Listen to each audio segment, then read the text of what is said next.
Do you remember when the guys out at the Space Center sent up that special craft that probed Uranus? For 3 years, they were talking about probing Uranus. Well, I know a lot of you knew what they were doing and a lot of you didn't, but I'm Professor Bob Briggs, and our course this week on Joe Bob Summer School involves all heavenly matters, and it's called UFO Studies 666. We'll be watching Mars Attacks, the Tim Burton all-star alien comedy, and the 1956 cult classic Forbidden Planet starring Leslie Nielsen, Robbie the Robot, and the gorgeous Anne Francis. I've had a crush on her all my life, and here she is on the show tonight. And our guest lecturer is physicist, author, and ufologist Stanton T. Friedman, who's bringing with him some very interesting data on flying saucers. First up, though, do you know your planets? And do you know Uranus? For example, what's the farthest planet from Earth, huh? What is it? You're cheating, and you're wrong. It's Neptune. Sometimes it's Pluto. But beginning in 1979, that wacky Pluto crossed over Neptune's orbit and got closer to the sun. Later this year, it's going to cross back over Neptune's orbit and once again become the last planet in the system. Pluto wasn't even seen until 1930. So when did Walt Disney first draw Pluto? In the 30s, right? He created Pluto right after we first saw Pluto. You don't find this in other courses. All right, let's run through the lineup. Girls know this stuff because they do astrology, but you guys, listen up, okay? Mercury. Why does it say Mercurius on our map? We have a Latin map here. All right, what do we know about Mercury? Airless and cratered, the Acne planet, right? It's been zapped with so many asteroids it looks like Carl Malden's nose. But one day on Mercury is 58 Earth days. But that's not what blows my mind. There are only 1.5 days in a year on Mercury. I don't even know how to think about that. Okay, Venus. The Zsa Zsa Gabor planet. Wasn't Zsa Zsa the star of Queen of Outer Space? Wasn't that on Venus? It has a surface pressure that's 90 times that of Earth. So if you stood on that planet, you would just like disintegrate. You'd be crushed unless you were protected by something stronger than any known substance like Zsa Zsa's pancake makeup or something. It's all desert and acid clouds. The only thing it'd be good for would be like casinos. So, and on this planet, a day is longer than a year. See, this stuff really messes with you. All right, Earth, skip it, boring. Mars, the subject of tonight's movie. We always thought that this is where the aliens lived, right? So we sent that Explorer thing up there, and it crawled all over the place. Rocks and sand, that's it. Volcanoes, dunes. Remember how boring it all was? You know, we were interested in that for like 3 days, you know, and hey, it has a pink sky. That was the most interesting thing they could come up with. Mars is now known as the wallflower planet, okay? Jupiter, king of the planets, because it's the biggest one, the fastest one, goes around so fast there's only 10 hours in a day. But it's all hydrogen, helium stuff. It's like a big Molotov cocktail, bubbles up at the equator, bulging out all this liquid hydrogen, causing humongous storms. Weather report on Jupiter is like, here comes hurricane, remove all life forms, okay? Saturn, the pretty one, you know, because it has all the cute little rings. And you know what those things are? Ice particles, hydrogen, helium, same as Jupiter. Uranus, the famous Uranus, Voyager 2 got there in 1986, and we got to see it for the first time. Couldn't see it before that because it has this icy fog thing around it. And you know what we found out? It doesn't orbit around the sun, kind of rolls around the sun sideways like a drunk, you know. 21 years of sun, 21 years of darkness, the longest winter on record. But I don't want to dwell on the dark side of Uranus, and neither do you. Neptune.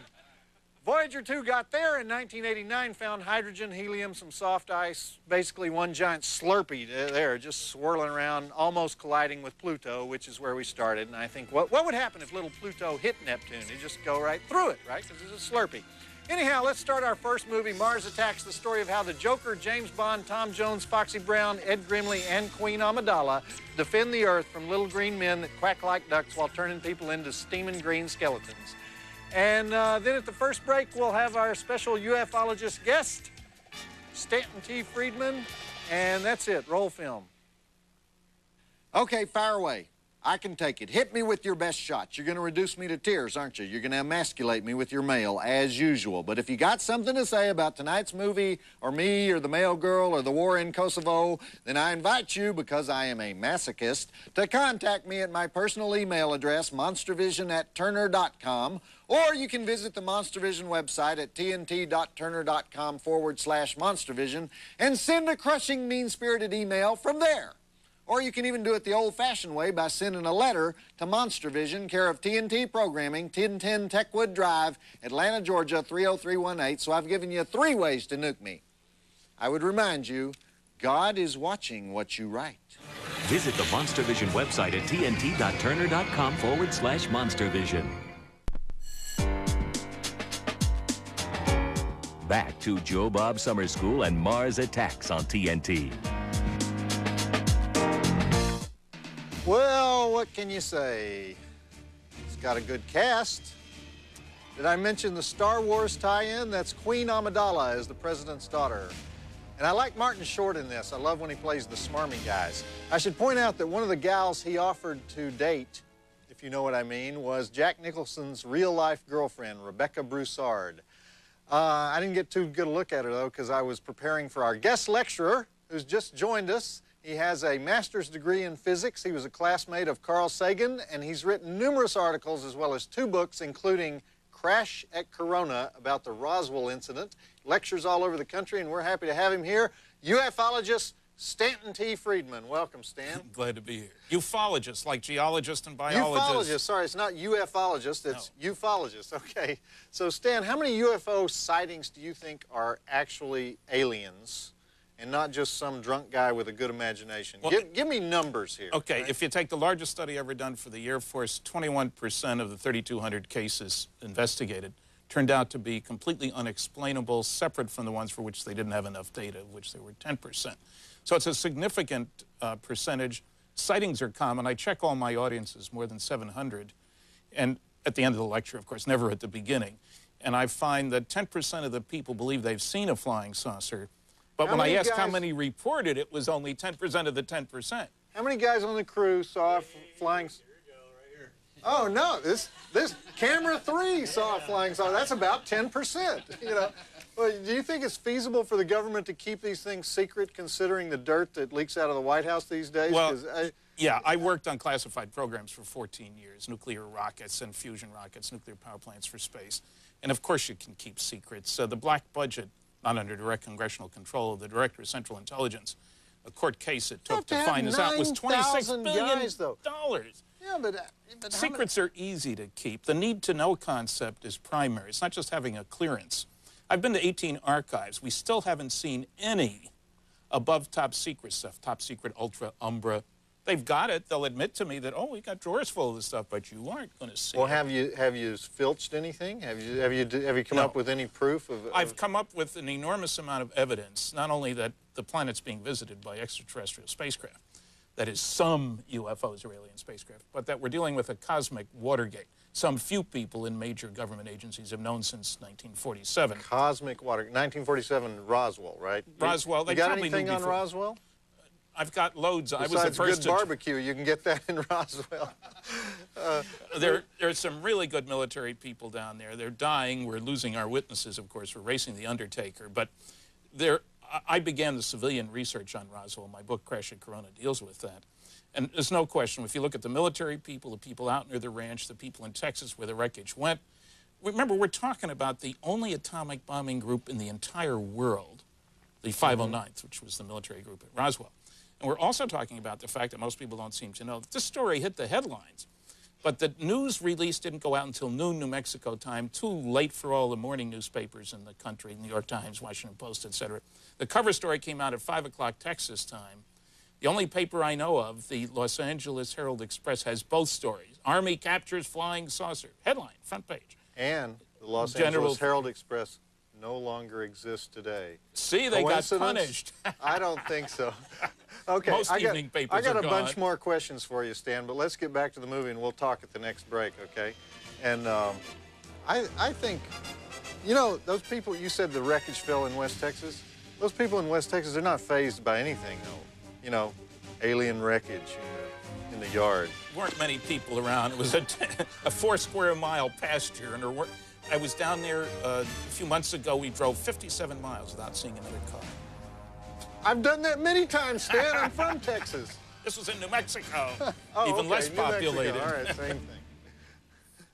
Rusty the Mail Girl here, inviting you to visit our Monster Vision website. This is the place to get the scoop on zombies, ghouls, road warriors, or whatever happens to be the late-breaking story on this week's show.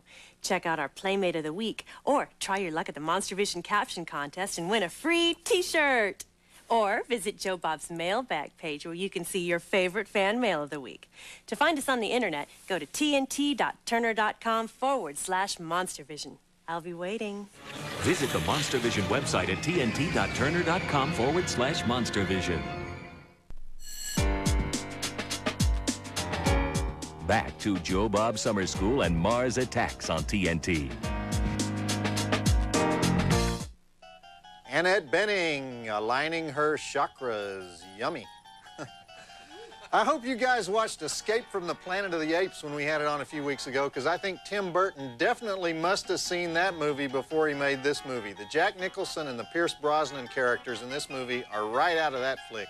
This movie is actually based on the Mars Attacks bubblegum cards. This may be the only movie based on bubblegum cards, but who cares about that when Stanton T. Friedman is here, our guest ufologist. Right on. And I hear you've given testimony at congressional hearings, right? What kind of hearings were those? Well, 6 scientists testified in person, 6 more of us in writing. Only the House Committee on Science and Astronautics, this is way back in 1968, and some outstanding work was presented. A professor of physics, I was the only one without a PhD of this group of people. Carl Sagan was there. You never wrote that paper, did you? Nope. I've written a lot of papers since, but no thesis. There are about 10 about UFOs, incidentally, but it takes a gutsy professor People to do have that. actually got degrees for writing a paper about UFOs? Yeah, in history, in sociology, things like that. Journalism, one gutsy journalist wrote one saying how terrible the press coverage was of the subject. Still true. It was written a long time ago. But, yeah, the congressional hearings didn't have much impact, but they did present a lot of data in one single volume, 250 pages. Anybody who wants really good cases, they're in there because they are by scientists. Yeah. Tell us about this Harry Truman operation that you say you've authenticated. What exactly was covered up? Well, that's the whole subject of the book, of course. Okay. What was covered up was the establishment... That book is? Top Secret Magic. M-A-J-I-C. That's the security markings on the document. With a foreword by Whitley Strieber. Now, why does it surprise me that he is also a ufologist? Well, he wrote a book about his own abduction case, right. And he wrote a book about Majestic. This we is about showed that Majestic. very movie on this show. What's the name of the movie? Communion. Communion with Christopher Walken. Yeah, it didn't last very long in most towns where it played, unfortunately. I can see how you would think of Christopher Walken as your alter ego, Stan. Not really. Have you ever had a close encounter of the I've third never kind had any sighting. Look, I've never seen Tokyo. It's there. I've never seen a neutron or a gamma ray. I've been chasing them for 43 years. But isn't that kind of disappointing that they wouldn't contact the guy who's their leading spokesman on the planet? I don't think they're here to contact us. I think primarily they're here to keep us from going out there, where a primitive society whose major activity is tribal warfare. If you were an alien, well, maybe, if you were an alien, would you want Earthlings out there? This is a primitive society. Major activity is tribal warfare. We're probably the devil's You're island. actually describing the plot of this movie. I'm going to ask you what you think about this movie that we're watching, but let's roll a little bit more of it, and then we'll come back to it. But okay. You think they are primitive and they are warlike? No, we are primitive. They're here to make sure we primitives they're trying don't to go keep out us there. from attacking Quarantine. them. Okay. What exactly is the third kind? I sort of remember it from the Spielberg movie. Was that accurate? Well, science it wasn't. Investigation Okay. it wasn't. Close encounters of the first kind within 500 feet, of the second kind where they produce a physical effect, of the third kind where beings, strange or not, are seen. One guy's collected 5,000 cases of physical traces from 65 countries. Happens all over the place. About 1,000 of those cases involve reports of creatures, beings, call them aliens, call them what you want.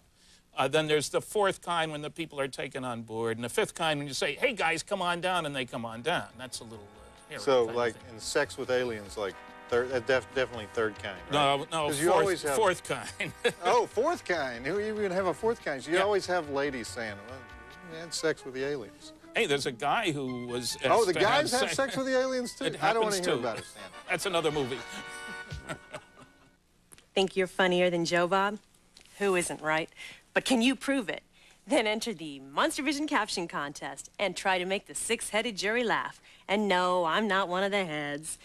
What do you win if you slay them with your caption? How about this incredibly collectible T-shirt? To play, go to tnt.turner.com/monstervision and look for the Caption Contest link. And may the best man, woman, or mutant win. Everyone's eligible. Oh, except Joe Bob. We've heard enough from him, don't you think?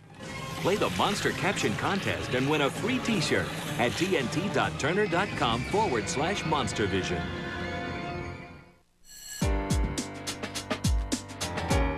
Back to Joe Bob Summer School and Mars Attacks on TNT.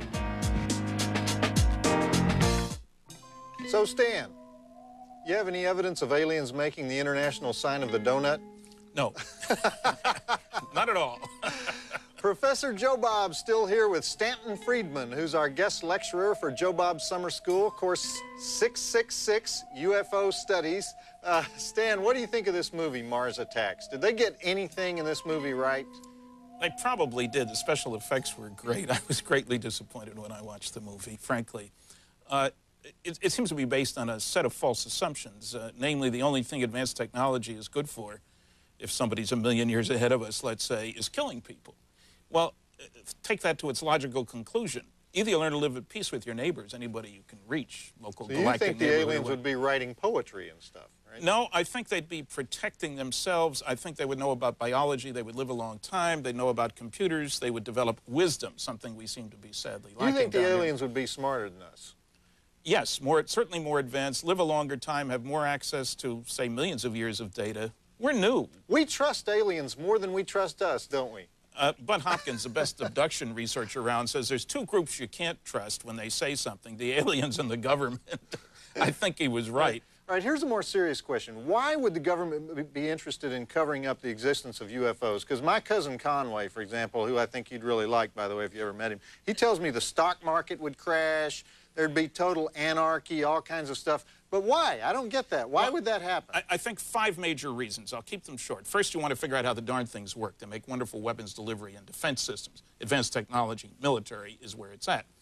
You set up your secret project. Rule number 1 for security is you can't tell your friends without telling your enemies. They watch television, too, after all. Second problem, the other side of the coin. What if the other guy, and every country has an other guy, figures out how they work before you do? How do you defend against them? You don't want them to know you know, they know. The third problem is the big one, the political problem.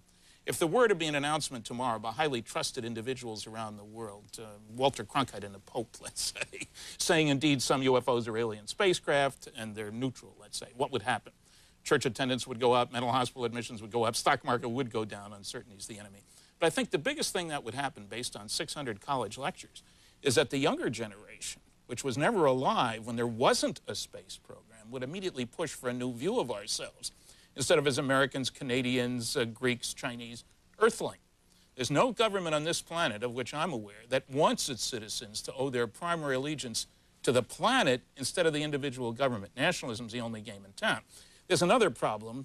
Certain fundamentalists, Jerry Falwell comes to mind, Pat Robertson, have loudly proclaimed, we're the only intelligent life in the universe. Let's hope they're wrong. And this is the work of the devil. And they'd be up the creek without a paddle if somebody made an announcement. So it's that old question of if the alien shows up and says, take me to your leader, we don't really know who that is on Earth, right? Yeah, we say land on the White House lawn. In these movies, it's always the American president, right? But, you know, reasonably, it'd be like the Secretary General of the UN or something like that, There's right? nobody who speaks for planet Earth. As a matter of fact, some of the Arab countries cut out parts of Independence Day. The Pope. Send him to meet with the Pope. You know, there are some of us who might not agree with the Pope. Well, I mean, he's got half of them. You know, it's like that's the best we can do. I just thought of something else I want to ask you, but let's watch some more of Mars Attacks, featuring Natalie Portman, star of Star Wars Episode 1. And I probably shouldn't even get you started on Star Wars, should I, Stan? No. We won't even go there. Roll the film. If the aliens do come, would you like to, you know, party with the aliens? Take me to your leader, guys. Lead me to your taker is more like it when you consider the abduction cases.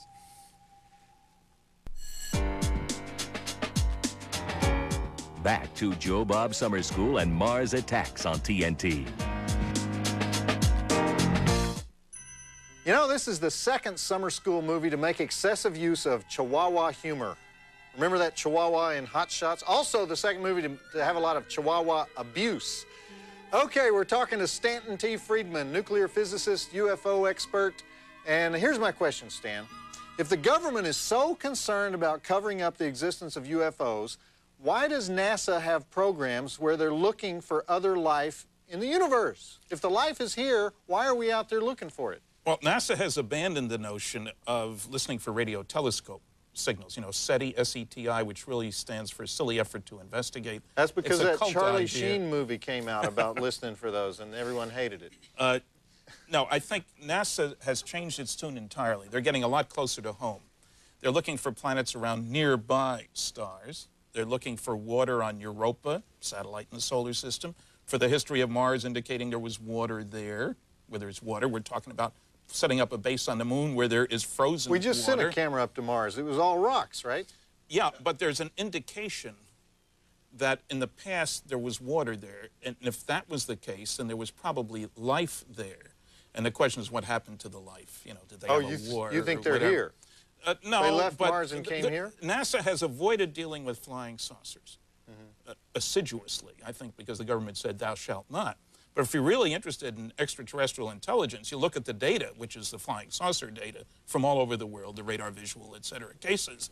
And who cares about radio telescopes? You know, the silliest notion is that radio is the most advanced technology for long-distance communication. Would you have said smoke signals 150 years ago? Friedman's law. Technological progress comes from doing things differently in an unpredictable way. The future is not an extrapolation of the past. A laser isn't just a better light bulb, in other words. Different physics. What technologies, then, would we need before we can do any serious space travel? Nuclear fusion programs that I worked on in the early 60s. Fusion is what goes on in the sun. It's the most important source of energy in all our lives, after all. Without the sun, we're down the tubes pretty quick.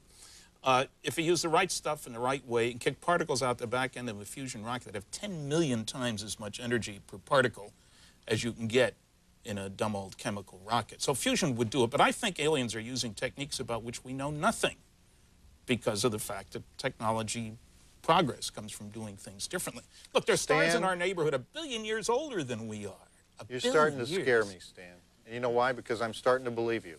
Okay. Why is that scary? You think we'll ever find anybody out there like us, or I mean, you think they've got karaoke bars in outer space and I Love Lucy and everything, or just like rocks with eyes in them and walking around? No, I think there are humanoids. All the stories indicate humanoids. I think they've gone through the karaoke stage sometime back. Sorry. But they look like us, huh? 2 arms, 2 legs, a head, and a body. In any place but New York, you'd say, hey, they're different. In New York, you wouldn't pay any attention. Would they listen to Backstreet Boys? Who knows what their musical tastes are? Or would they shoot them? I don't think shoot first, answer questions later is their approach. Thanks for coming by. It's been very educational, and we're going to go back to Mars Attacks now. But I really appreciate it, Stan. This has been great. Let me give you some advice. Don't take any titanium monetary units. Okay. I don't know what that means. Joe Bob, I saw this movie in 1984, and it had a girl in it, and she's sitting by this tree. What movie was that? People, we have got to have more information than that when you're submitting something for the Find That Flick contest. Now, normally, if you give me a plot description, I will know the title of the movie you're trying to remember. But if I can't answer it, hundreds of my fellow drive-in mutants can, because I got fans that watch 32 movies a day. They never leave their apartments. So to find out how to play and all the free junk you can win, visit the MonsterVision website at tnt.turner.com/MonsterVision and look for the Find That Flick contest. Joe Bob, I saw this movie with a talking bear in it and Morgan Fairchild naked. See, that's a description I can work with. Visit the MonsterVision website at tnt.turner.com/MonsterVision. Back to Joe Bob Summer School and Mars Attacks on TNT. That's one of my favorite scenes from this flick, the one where Martin Short brings the alien hooker into the White House and shows her a good time.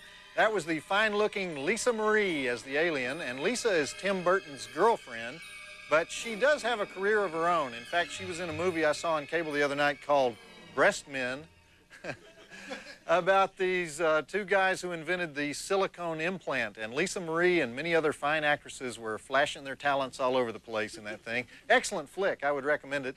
Anyway, I was thinking as I watched that last scene that there's one thing that never changes about alien invasion movies. They did it in 1953 and they have it today. Ray guns.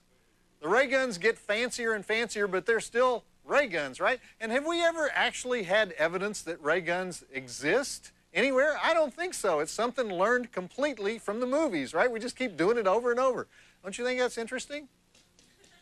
Guess not. Mildly interesting. Okay, back to the movie. Ray guns, laser swords, you know, same thing. Anything that's just basically aiming a blast of deadly light at somebody.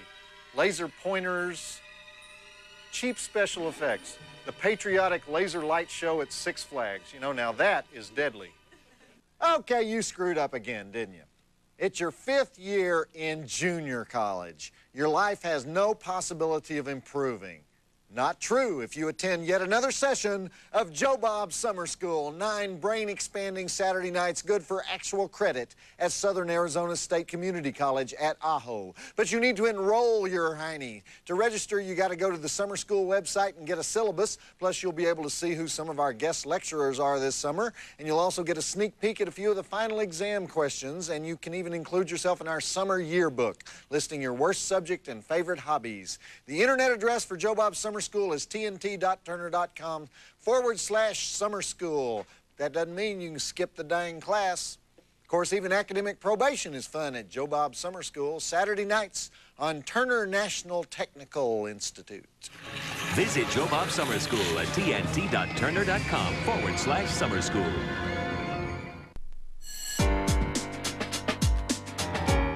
Back to Joe Bob's Summer School and Mars Attacks on TNT.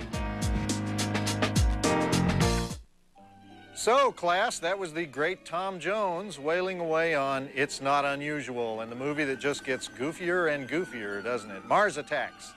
This is a very busy movie, isn't it? Kind of gives you a headache. And speaking of sex symbols, and if you don't think Tom Jones is a sex symbol, just talk to my mama. He is. It's time to read a little viewer mail in what we call Professor Joe Bob's Advice to the Hopeless. And here to help us out is my favorite teacher's aide, Rusty, the campus mail girl. Do you believe in UFOs, Rusty? Isn't that kind of like asking me if I believe in God? I don't follow that. Well, I've never seen a UFO, but that doesn't mean I can say that they don't exist. So you believe there could be UFOs? I'm not saying there are, but I'm not saying there aren't. Did you ever see anything suspicious up in the sky when you were flying for the Air Force? Because I know you did that. Here's a letter from Rusty Shorts. It's from Wauwassa, Minnesota. It's classified information, isn't it?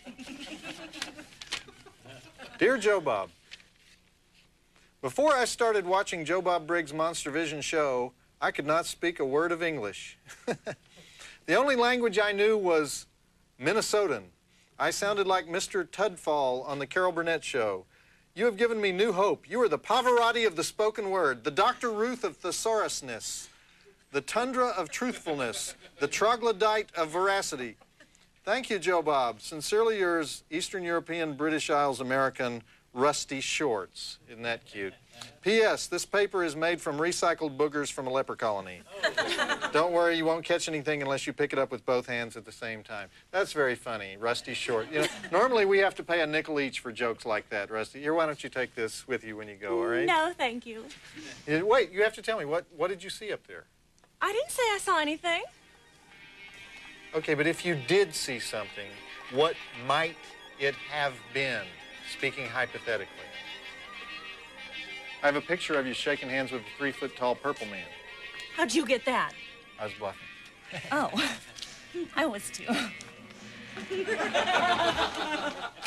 First, there was my TNT Monster Vision website with the famous caption contest, which is still going strong, I might add. Then we added the incredibly sexy Monster Vision t-shirt, coveted by would-be prize winners everywhere. Then we added the Find That Flick contest, in which you can win all kinds of free junk just by knowing the plots of weird movies. And now we proudly present Joe Bob's Summer School website, which is the perfect companion to my summer-long movie lineup on TNT. Well, not the perfect companion. Jennifer Lopez would be the perfect companion. But my point is, I'm slowly building an empire here at TNT. It's no longer possible to take me lightly, and I'll take just as much time as I want with this promo. Okay, to find out your class assignments and guest lecturers, get on the information superhighway and drive to tnt.turner.com/summer school and Enroll at Joe Bob Summer School now at tnt.turner.com/summer school. Back to Joe Bob Summer School and Mars Attacks on TNT. I'll be calling you.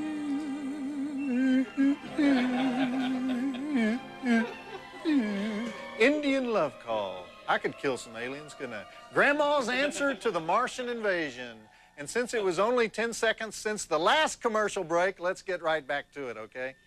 You know what movie Tim Burton watched right before he made this? I guarantee you. It's a mad, mad, mad, mad world. Don't you think? I'll be loving you.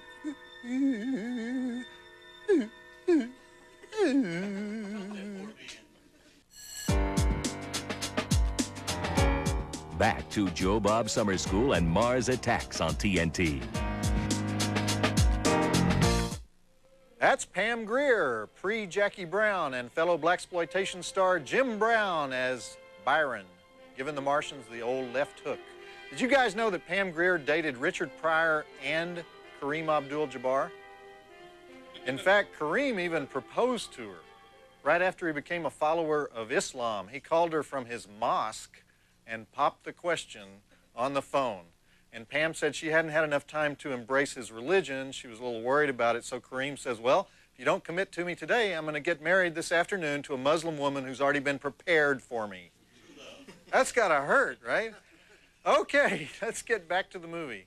Wonder how that Muslim woman was prepared for Kareem Abdul-Jabbar. You know, sounds interesting, doesn't it? Is there like a menu for that? Or? And now, Joe Bob Summer School and Forbidden Planet on TNT. There were just too many famous people to talk about in that movie. Sylvia Sidney, the 30s glamour girl, she was the crazy grandma. The French president was director Barbette Schroeder. Even the waiter who brought Natalie Portman the pizza was a novelist named Julian Barnes. I think Tim Burton maybe should have spent a little less time on casting cameos and a little more on some momentum for the story, but his movies never pay too much attention to story anyway, now that I think about it. Jerzy Skolimowski, he's in the movie. He played Dr. Ziegler. You guys know who Jerzy Skolimowski is? Only the greatest director in Poland. Thank you very much.